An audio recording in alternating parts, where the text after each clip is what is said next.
Okay, just a quick talk about something that just shot into my head, and it wasn't even really a talk. It was more. It's more like just kind of like a sentence, a small sentence that shoots into your head. And say, "Oh, I'll talk about that." That's something that's interesting to talk about because most of the interesting things are internal stuff. The external, even though I talk about it with the enemy and all the rest of it, but it does play second to the internal, right? So I was just the phrase was this: is that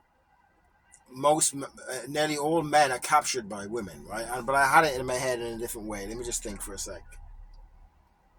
They're owned, okay? Men, modern men, especially modern men, right? They're owned by women. They're like neutered house dogs. Okay, that's what this society has done to us. This is what women play a big part in it as well. Men play a bigger part in it because we allow it to happen.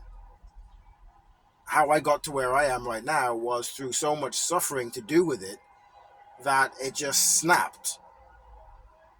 And when it snapped, it was like, wow. And it was just like an elastic band that just got too tight and then just boom, it just gone. It doesn't exist to me anymore. Being owned by a woman now does not exist. But so it is possible to get there, but you can't get to there with just thinking about it.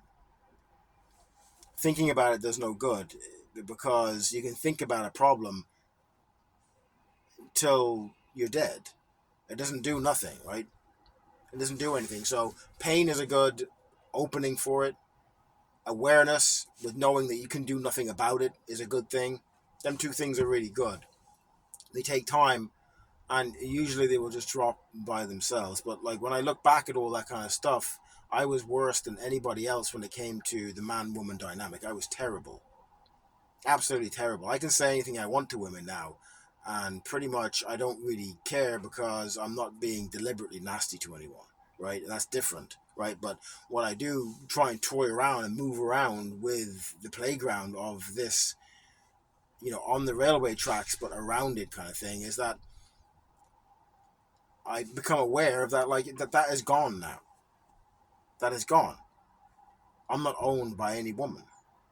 It can't happen again. It's impossible because once you become aware of something, very strongly aware, and it snaps, that can never come back again. So I'll carry that on, even maybe even that sounds a bit cheesy, but I'll probably even carry that on to the next life if that's what happens, because that's what I think that we're here to do, or sense that that's what we're here to do, is to go through certain mistakes and then try and break out of it through awareness or through suffering, right? So I look around and I see that men are like neutered house dogs when it comes to women. They're owned by women and they hate them.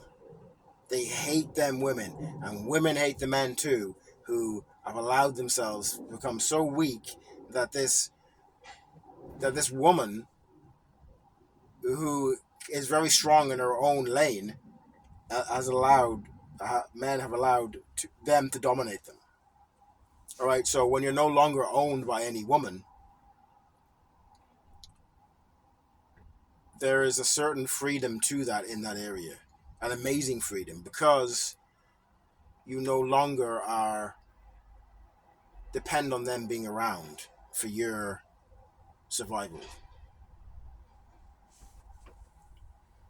Yield.